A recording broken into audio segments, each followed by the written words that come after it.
We all know the infamous story of Adam and Eve, eating the forbidden fruit and getting banished to earth. However, the real shocking story was untold to us. Let us look into the untold shocking story about Adam and Eve, the beginning of it all. What if I told you that everything we know about Adam and Eve isn't completely true? What if there's more to the story? When Adam and Eve first ate the forbidden fruit, God punished them. However, they faced more consequences for this discretion than we initially knew about. Number 1. The chilling curses. As we all know, when God found out Adam and Eve had eaten the forbidden fruit, he banished them from heaven and sent them to earth. God cursed the ground that Adam stood upon. God told Adam, "Cursed is the ground because of you," in Genesis 3:17. NIV. This means that because God cursed the ground Adam walked upon, thistles and thorns grew upon earth. Initially, our planet was only filled with beautiful plants and vegetation, but this curse brought upon poisonous plants and thorns. However, the curse upon Eden can be considered worse. Childbirth was initially meant to be a blessing for Adam and Eve. However, God's wrath incurred a curse upon it. He associated pain with the birth of life. Turning to Eve, God said, "I will surely multiply your pain in childbearing. In pain you shall bring forth children," in Genesis 3:16 ESV. Another struggle that Adam had to undergo once he arrived on earth was his struggle for food for the rest of his life. This was also a curse incurred by God. He told Adam, "Through painful toil you will eat food from it all the days of your life," in Genesis 3:17-4.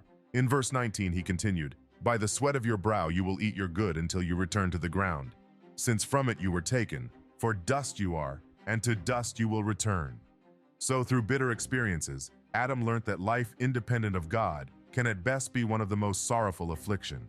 However, on a positive note, Adam was only sent to a place of toil, not torment. He was sent to the ground and not to the grave.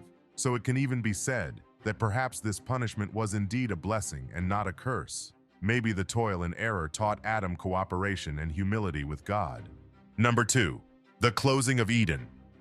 After banishing Adam and Eve from Eden, God placed cherubims and a flaming sword on the east side of the garden, which turned everyone away from it.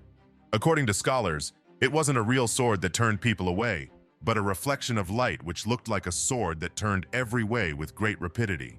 Cherubim originated from the Assyrian word karabu, which means to bless or to pray. So basically, cherubim refer to celestial beings called angels, especially those close to God and his throne, which is mentioned in Ezekiel chapter 9 verses 3, chapter 10 verses 4, and Psalm chapter 99 verses 1. Number 3. Adam's prophetic visions. As part of his punishment as the first human being, Adam became a prophet as well.